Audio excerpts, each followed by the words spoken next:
চারদিকে যেন শুধু যুদ্ধ আর যুদ্ধ। এই যুদ্ধের বিষাক্ত বাতাস যেন ভারত বাংলাদেশেও এসে পড়েছে।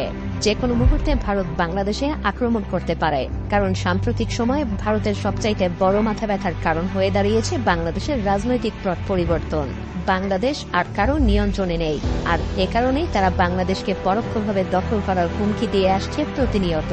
যদিও এগুলোকে রাজনৈতিক বক্তব্য বলেই উড়িয়ে দেওয়া যায়, কিন্তু আসলেই যদি ভারত এমনটা করার চিন্তা করে থাকে তাহলে কি পরিস্থিতি দাঁড়াবে?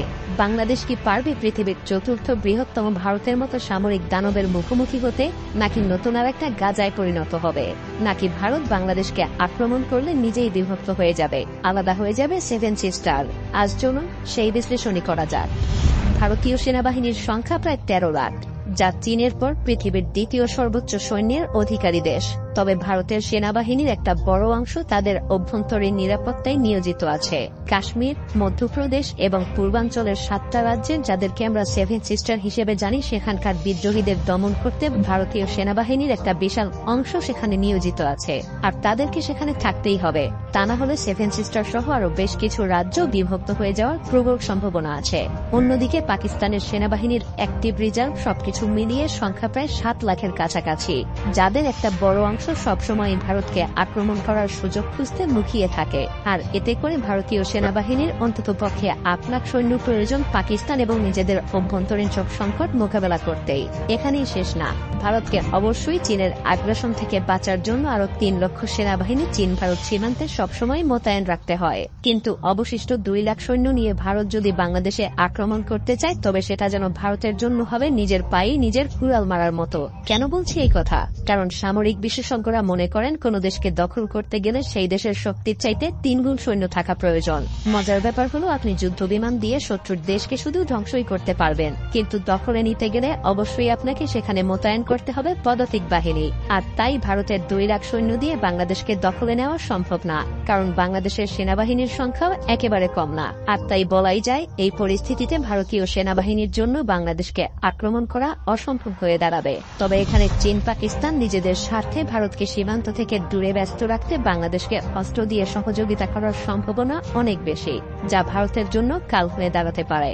কিন্তু ভারতের সক্ষমতা কিন্তু এখানেই শেষ না, কারণ তাদের আছে পৃথিবীর অন্যতম আধুনিক এবং বিশাল শক্তির বিমান বাহিনী। তবে মজার ব্যাপার হলো, তাদের সেখানেও রয়েছে বেশ দুর্বলতা, কারণ তাদের পর্যাপ্ত যুদ্ধ বিমান আছে ঠিকই, কিন্তু লজিস্টিক সহযোগিতা করার সক্ষমতা অতটাও নেই। কারণ ভারতীয় বিমান বাহিনীর কাছে মাত্র 10টা হেভিওয়েট পরিবহন বিমান এবং 30টা মিডিয়াম ক্যাটাগরির লজিস্টিক বিমান রয়েছে। অথচ ভারতের মতো একটা বিশাল দেশের সৈন্য এবং রসদ মোতায়েন করতে এই কিছু ট্রান্সপোর্ট বিমান কোনোভাবেই যথেষ্ট হবে না।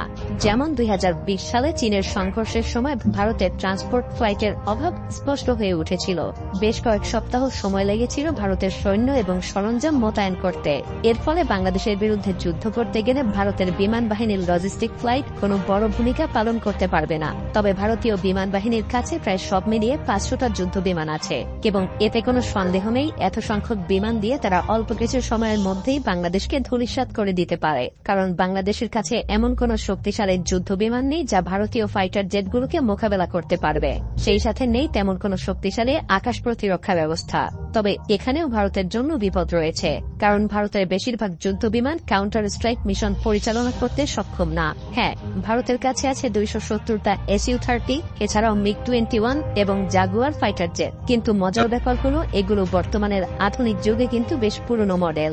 ভারতীয় বিমান বাহিনীর একমাত্র কার্যকরী অ্যাটাক মিশন বিমান হল মিরাজ 2000 এবং ডাসাল্ট রাফায়েল যুদ্ধ বিমান, কিন্তু এদের সংখ্যা প্রয়োজনের তুলনায় খুবই কম। তাছাড়াও ডাসাল্ট রাফায়েলের মতো যুদ্ধ বিমানগুলো কিন্তু বাংলাদেশে ব্যবহার করার মতো সুযোগ নেই, কারণ ভারতের কাছে মাত্র 36টা রাফায়েল ফাইটার জেট আছে, এবং এগুলো মূলত চীন এবং পাকিস্তানকে মোকাবেলা করার জন্য প্রতিনিয়তই ভারতকে প্রস্তুত রাখতে হয়। তাই বলাই যায়, ভারতীয় বিমান বাহিনীর জন্য বাংলাদেশে ব্যবহার করা যেতে পারে এমন যুদ্ধ বিমানের সংখ্যা খুব বেশি না। ভারতের বিমান বাহিনী একদিকে যুদ্ধ বিমানের সংকটে ভুগছে, অন্যদিকে পাকিস্তানের কাছে রয়েছে বিপুল সংখ্যক জেট এবং F-16 যুদ্ধ বিমান, যার সামনে ভারতীয় রাফায়েল যুদ্ধ বিমানও যথেষ্ট কার্যকরী হওয়ার সম্ভাবনা খুবই কম। এদিকে চীনের বিমান বাহিনীর তুলনায় ভারতের বিমান বাহিনীর সামরিক শক্তি অনেক পিছিয়ে, সুতরাং 40টা মিরাজ 2000 দিয়ে বাংলাদেশে আক্রমণ চালানো ভারতের জন্য অসম্ভব। ভারতের বিমান বাহিনী মাত্র কয়েকটা স্থানে সাপোর্ট দিতে সক্ষম হবে, যা প্রয়োজনের তুলনায় একেবারেই কম। তাছাড়া গ্রাউন্ড গ্রাউন্ড স্ট্রাইক মিশনে ম্যানপেড সিস্টেমের কারণে নিয়মিত যুদ্ধ বিমান ধ্বংস হবে, যার ফলে ভারতীয় বিমান বাহিনীর শক্তি ধীরে ধীরে কমে যাবে।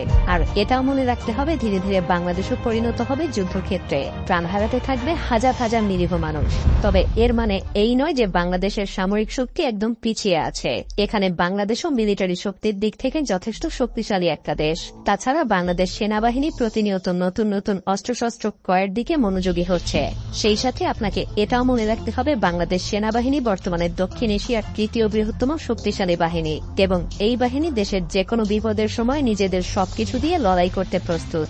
এমনকি এটা বললেও ভুল হবে না যে বাংলাদেশ সেনাবাহিনীর পেশাদারিত্ব এবং দক্ষতা ভারতীয় সেনাবাহিনীর চাইতে অনেক এগিয়ে, কারণ বাংলাদেশ সেনাবাহিনী এখন পর্যন্ত পৃথিবীর 43টা দেশে প্রতিনিয়ত যুদ্ধ করার অভিজ্ঞতা লাভ করছে। বিপরীতে ভারতীয় সেনাবাহিনীর যুদ্ধের অভিজ্ঞতা আন্তর্জাতিকভাবে খুবই সীমিত। বাংলাদেশ সেনাবাহিনী জাতিসংঘের অধীনে প্রায় অর্ধশতাধিক দেশে সরাসরি যুদ্ধের অভিজ্ঞতা অর্জন করেছে। এতে তাদের দক্ষতা এবং অভিজ্ঞতা ভারতীয় সেনাবাহিনীর চাইতে অনেকটা বেশি বলা যায়। তাছাড়া পেশাগত দক্ষতার পাশাপাশি বাংলাদেশ সেনাবাহিনী অত্যাধুনিক সমরাস্ত্র ক্রয়ের দিকেও ধাবিত হচ্ছে। বিশেষ করে বিভিন্ন আগ্রাসন মোকাবেলায় বাংলাদেশ পৃথিবীর বিভিন্ন দেশ থেকে যুদ্ধ ট্যাঙ্ক, যুদ্ধ বিমান এবং অন্যান্য সমরাস্ত্র সংগ্রহ করছে, যা বাংলাদেশের নিরাপত্তা ব্যবস্থা আরও মজবুত করবে। এমনকি বাংলাদেশ তুরস্কের কাছ থেকে বেশ কিছু সংখ্যক বর্তমান পৃথিবীর সবচাইতে অত্যাধুনিক ড্রোন বায়ারাক্তার TB2 কিনেছে। আরও কিছু সংখ্যক কেনার জন্য চুক্তিও করেছে, যার মাত্র 50টা দিয়েই ইউক্রেন হাজার হাজার রাশিয়ান যুদ্ধযান ধ্বংস করেছিল। সেই সাথে সমরাস্ত্রের উৎপাদন বাড়ানো এবং বাইরের দেশ থেকে আধুনিক অস্ত্র ক্রয়ের মাধ্যমে বাংলাদেশ সেনাবাহিনী আরও শক্তিশালী হওয়ার চেষ্টা করছে। 2023 সালের মধ্যে এই সমস্ত নতুন অস্ত্র বাংলাদেশ সেনাবাহিনীর বহরে যুক্ত হবে, যা বাংলাদেশকে এক নতুন উচ্চতায় পৌঁছে দিবে। তাছাড়াও বাংলাদেশের সেনাবাহিনীর কৌশলগত শক্তি বৃদ্ধি করতে সবচাইতে গুরুত্বপূর্ণ পদক্ষেপগুলোর মধ্যে একটা হল অ্যাম্ফিবিয়াস ট্যাঙ্ক। সম্প্রতি বাংলাদেশ চীন থেকে 54টা অত্যাধুনিক উভচর ট্যাঙ্ক অর্ডার করেছে, যা পানিতে এবং মাটিতে দুই জায়গাতেই বেশ কার্যকরীভাবে চলতে পারে। এই ট্যাঙ্কগুলো এমনভাবে তৈরি যা তীব্র স্রোতেও অনায়াসেই চলতে পারে। এগুলো বিশেষ ধরনের হামলা চালানোর জন্য অত্যন্ত কার্যকরী, যা বাংলাদেশের প্রতিরক্ষা শক্তি আরও মজবুত করবে। আর তাছাড়া চীন ভারতের কাছে এই ট্যাঙ্কগুলো বিক্রিও করবে না। তবে পরিশেষে আমাদেরকে একটা কথা মনে রাখতে হবে যে যুদ্ধ কখনো শান্তি বয়ে আনতে পারে না, কারণ ভারত যদি বাংলাদেশের উপরে আক্রমণ করে তবে হয়তো তারা দখল করতে পারবে না, তবে ধ্বংসস্তূপে পরিণত হতে পারে বাংলাদেশ। প্রাণ হারাবে হাজার হাজার লাখ লাখ মানুষ। এমনকি ভারতের জন্যও রয়েছে অশনি সংকেত, কারণ বাংলাদেশের সাথে যুদ্ধে ব্যস্ত থাকলে চীন এবং পাকিস্তান অবশ্যই ভারতীয় মানচিত্রে আক্রমণ করতে দ্বিধাবোধ করবে না। আর সেভেন সিস্টার আলাদা হওয়ার জন্য তাদের নিরস্ত্র আন্দোলনকে হয়তো সশস্ত্র আন্দোলনে পরিণত করতে পারে। এমন ভয়াবহ কিছু হলে দুইটা দেশই ক্ষতিগ্রস্ত হবে। আর তাই প্রতিবেশী দুইটা দেশের জনগণের উচিত এমন কোনো উস্কানিমূলক কার্যক্রম না করা যাতে দুই দেশের মধ্যে বন্ধুত্বপূর্ণ সম্পর্কের পরিবর্তে শত্রুতার সৃষ্টি হয়, কারণ এতে উভয় দেশই ক্ষতিগ্রস্ত হবে।